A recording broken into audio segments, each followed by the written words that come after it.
And why on earth are we all together in the darkest winter eating peasant food? Why are we here? What's it? And if it was Burns Night, it's a Scottish thing. It is a Scottish thing, but why do we do this? Because we do it in America, we do it in Australia, yes, that's the Scottish diaspora. But why do we get together?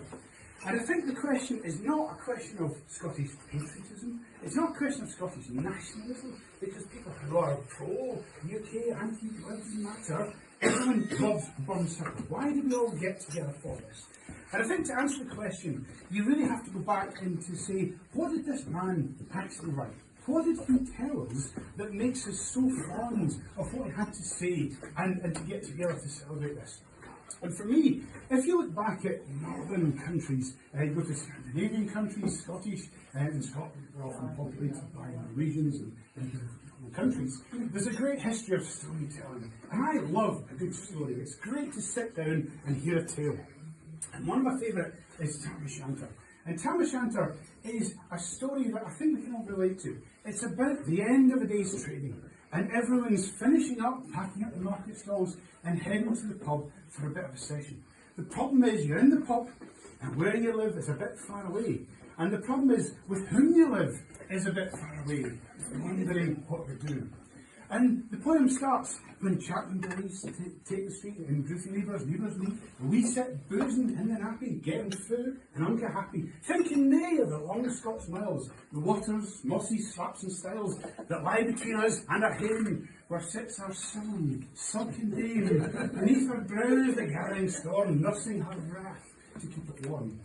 The person who wrote that was not trying to give you a moral lesson like Samuel Johnson. He was not trying to teach you metaphysics like William Blake.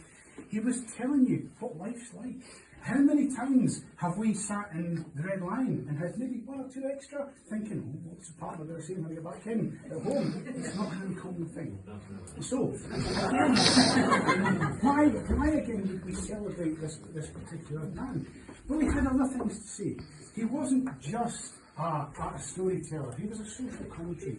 And everyone knows Bruce. And the line that everyone's so fond of is the great plans of mice and men going after down. And what's he saying in this? It's not, don't make plans because they might fall down. What he's saying is if you're a little person, the great powers can really knock you off kilter, can throw your plans out of start. And it starts off with the most beautiful phonetics. We see the great towers hasty, over a panic in the beastie, the way they be a lossy hasty, the beck and prattle. The point is, the man's also saying other things. One's just saying to us that actually, if you're a little person, the great powerful people, the few people, the aristocracy, can at any moment kick you out. They can send you away, they can send you to America, they can send you to Australia. But the point is, he's not saying this in some arbitrary vehicle. He's saying this as a farmer. He was a farmer. He's been running his plough, he's been running his harvester through the field, and he's come across a field mouse nest. He's knocked it over, and he's stuck down and thought, what have I done? What have I done? And I think even today, with the powers, the richest 1% owning so much of the country, the world's wealth, I think that still has resonance today. But also, he understood who people were. He understood simple things. And the tune we pipe in the Haggis with is a man's a man for all that.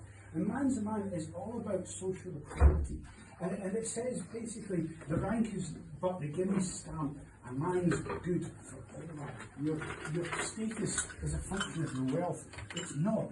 Your status as a person is who you are, not what you like to do. And this resonance to you, I think, still comes down the years. Actually, we are all equal.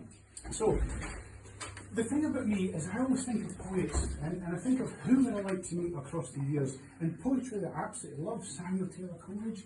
Well, he was off in Oakland all the time. That would be so exciting. Oscar Wilde, I think it would be quite pretentious. Percy Shelley, oh, good grief. It would have been different people to me. But here's somebody, Robert Burns, who liked to go down the pub and drink too much. Fantastic. And he even, one of his most famous pieces is actually an address to peasant food. It was done as a joke, and yet he did it with absolute sincerity. Why should you be so aspirational as to want to eat grand food?